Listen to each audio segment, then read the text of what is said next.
All right, I'm Drake Gray, and today I'm here to talk about antibiotic resistance, the monster we created. It's also been called the hidden epidemic, as it's a global issue that not a lot of people know about. So what is antibiotic resistance? Well, it's when microbes are less affected by antibiotic treatments or immune to them entirely. Its prevalence becomes a greater issue due to the fact that we overuse or misuse antibiotics. In fact, it's estimated that 30% of antibiotic prescriptions are unnecessary. In a 2012 study, researchers from all around the world came together to create a computer simulation of the creation of drug-resistant bacteria and the outcomes of them. The biggest issue is this brown area here, as this is when antibiotics create a highly transmittable drug-resistant strain of a bacteria. So why is this such a problem? Well, there's a lot of effects that drug-resistant pathogens cause. One of them being longer hospital stays and more deaths. About 23,000 Americans die every year due to drug-resistant infections, and that's even higher in other areas of the world, such as India, where it's about 700,000 that die each year. Kills more than cancer and fatal car accidents in India combined.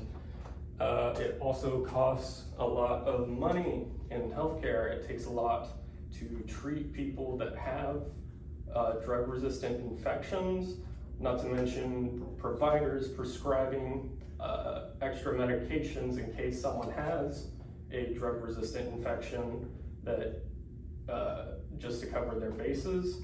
But if they don't have drug-resistant infections, all it does is spend unnecessary money.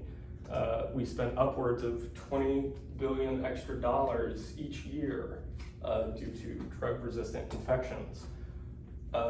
We can also lose other medical treatments, such as surgery, because a lot of people will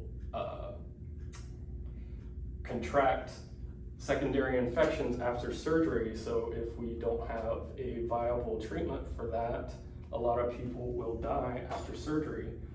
Also, chemotherapy would not be a viable option, as cancer patients who receive chemotherapy have a weakened immune system, so it's not really viable to treat them in that way if we have no way to help them with infections that can result from that. What are we doing as a species to fix this? To quote my favorite show when I was growing up, can we fix it? Yes, we can. We're doing this through tactful use of antibiotics, such as giving correct dosages for the correct duration, not prescribing them for viral infections, which antibiotics do nothing for, as they only help bacterial infections. We're also modifying existing antibiotics rather than creating new ones. As antibiotics are very complex chemicals, it's easier to modify existing ones to be more effective to drug-resistant strains rather than trying to find new ones.